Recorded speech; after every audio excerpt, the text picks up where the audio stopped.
Drop it like it's hot. Drop it like it's hot. Drop it like it's hot, hot, hot. Shot till you drop. Shot till you drop. Or drop it on the floor. Drop it on the floor. Drop it, drop it, drop it on the floor. But don't drop the soup. Don't drop the soup. Don't drop the soup, soup, soup, soup, soup. Mike.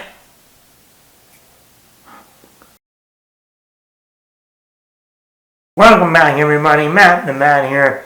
Hope you like that. I don't know what the fuck I was doing there, but hey, try to find as many things that had the word drop in it. Because today we're talking about the new movie Drop. I know. Oh, what? This is directed by Christopher Landon. He directed movies like Happy Death Day 1 and Happy Death Day to You. And he did the movie Freaky with Vince Vaughn and Catherine Newton. I think that was like back in like 2020, 2021. He was originally supposed to go on to direct Scream 7. And I was excited, like, oh cool, the guy from Happy Death Day and Freaky. And then he watched Happy Death Day, and then we had a lot of Scream vibes to him. A serial killer going after a final girl, you know, all that type of stuff. So then, I wonder what he's going to bring to Scream. Well, that didn't happen, as we learned in November 2023. Melissa Barrera got fired. Jenna Ortega quit. And he was like, okay, I'm done. No more. I'm not doing this now. And I guess he decided, hey, I want to go and direct this other movie, Drop. Drop it like it's hot. No. And you know what? In some ways, I'm kind of glad. I'm glad. He's glad. I mean, not that I wouldn't have wanted to see what he did with Scream, but like I said, since he's already done Happy Death Day, I was like, okay, well, we kind of saw that in Happy Death Day, so let's see what he can do with something original. And this is an original film. It has a Meghann Fahy is going on a date with a guy she met online, and while she's in this high rise, she keeps getting these drops on her phone, and then everything goes out of control, basically. I really like this movie. As soon as I saw the first trailer, I was like, that looks like it could be fun. It has that little romance to it, but it's also a thriller. And I was pleasantly happy with this movie. So let's get into it. Positives. Meghann Fahy. Now, I'm going to be honest with you. Up until about a month ago, or a month and a half ago, I had not seen any of this actress's work. None. I never saw the second season of The White Lotus, which I know she was in that. That kind of was like her big moment. I think she's also in a Netflix show. I haven't watched that either. So, back in like late February, when the Zachary Levi film, The Unbreakable Boy, came out, and I did see that movie, I just never got a chance to write a review, to do a review on it. I had some stuff going on. And I remember watching her and that going, I don't know you, but you are really good in this movie, The Unbreakable Boy. And I'm very curious, you know, to see your career moving forward. Not to mention she is drop dead gorgeous. I mean, she's 34 years old. I'm single. And I'm like, wow. And she's very talented. Like I said, when you remember saw the movie The Unbreakable Boy, she really brought a lot of the emotion and range in that movie. And now here she is, where she's the star of the film. And I have to give it to her. She has great chemistry with the little actor that plays her son. You definitely get that motherly bond, not mother nature, but motherly parent, you know, loving, nurturing, and I believed it.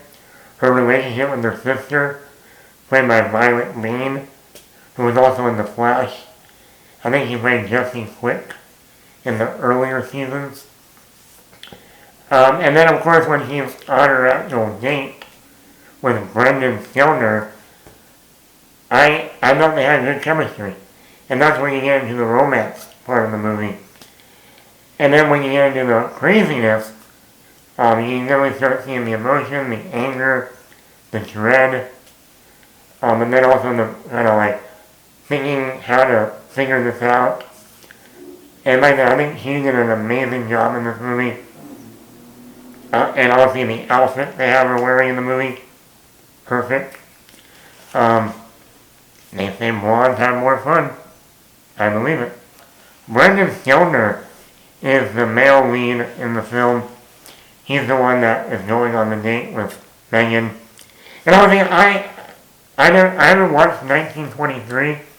I know a lot of people know him from that show, the Yellowstone spinoff. I know him from last year's It Ends With Us, the lovely Blake Lively and Justin Baldoni movie. Hey. No, I actually did enjoy that film, It Ends With Us.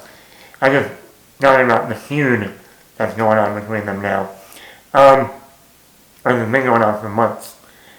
And I thought he was pretty good in that movie. We didn't get to see him that much in that movie, It Ends With Us. So this movie, I really got more of a sense of him as an actor. And you know, I think he did a good job for what he was there for. And I think the chemistry between him and Meghann really worked well in the movie. The suspense is great. Every moment you're wondering what's going to happen next. You're wondering all the people in this restaurant that's on a high rise. You're trying to figure out which person is in the restaurant sitting on these drops. So you're playing this guessing game. And then you get the suspense of it all and you know what's going to happen, how this all going to end. So as a thriller, this is a really good thriller. As a romance movie, you get the romance. There's also humor throughout the film. Whether, like I said, it's Meghann and Brendan kind of going back and forth, flirting with one another, joking around a little bit. So you get that humor, that romance, and you get a thriller on top of it. What can go wrong? I mean, I would say I'll probably go on my first date, and something like that will happen. That will be my luck. Yeah, he's finally going out. Fuck.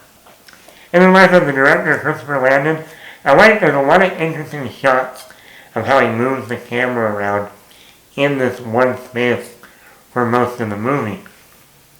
So I like a lot of the different camera movements, camera angles. They really use the space well. And this movie is only about an hour and 40 minutes. And probably under that because of the credits. It's a well-paced film. It moves. It keeps you guessing the whole movie. You got the romance. You got the thriller and suspense. You got one very attractive actress and is really doing a good job. And Brendan, hey, you know, I didn't want to see him without the beard. I want to see what he looks like without the, you know, gruff. I know a lot of women like the beard and make them look a lot sexier. He might not look sexy without the beard. So, who knows? Only negative with this movie, and it's not even really a negative for me, because even when I saw the trailer, I was like, this reminds me of a Wes Craven movie, Red Eye, with Rachel McAdams and Cillian Murphy and Brian Cox. And yes, you definitely, if you've seen Red Eye, and I love Red Eye, I consider Red Eye probably one of my top 3 favorite Wes Craven movies outside of Scream. If you take Scream out of the picture, Red Eye would be my favorite Wes Craven film. And this year is the 20th anniversary of Red Eye, which is also very interesting. And that movie had a setup. Girl goes to the airport, flying back home, meets the guy on a plane. They start being a little bit romantic. And then we find out, oh no, there's this guy watching her house where her dad is, and there's this plot, and, chaos, suspense, thriller. She can't escape because she's on in a plane flying. This girl, Meghann, she's in a high rise. She can't just, walk out the door right away. There's this romance with this guy, And funny enough, like I said, Wes Craven directed 4 of the Scream movies. The first 4. Christopher Landon was supposed to direct Scream 7. Funny. But instead he makes the movie that's, reminds people of Red Eye, which is a Wes Craven movie. Go figure. Moments in the movie that are like, oh yeah, especially when we get into there's a babysitter or the sister watching the little boy and someone's in the house terrorizing them. It reminded me of the guy watching the house where Brian Cox is living, the dad of Rachel McAdams. Then the whole third act climax at the house. I'm like, okay, yeah, this is there has definitely some, ingredients, familiar points that Red Eye had. But hey, like I said, I love Red Eye. I would actually say you're going to do a double feature of Red Eye and then drop the Red Eye. Drop on Red? No. I don't know. Hey, I'm trying. But yeah, I would say you can do a double feature. Whether you want to drop first and then Red Eye, or Red Eye and then drop. I think when you add, Red Eye was only like an hour and 20 minutes. This is like an hour and 35. So in less than 3 hours, you can be done with both movies. Hey, I would give this a 4.9 out of 5. Now let me know in the comments below. Did you drop for this movie? No. Let me know in the comments below. Hit the like button, hit the subscribe button, like the channel, leave a comment, and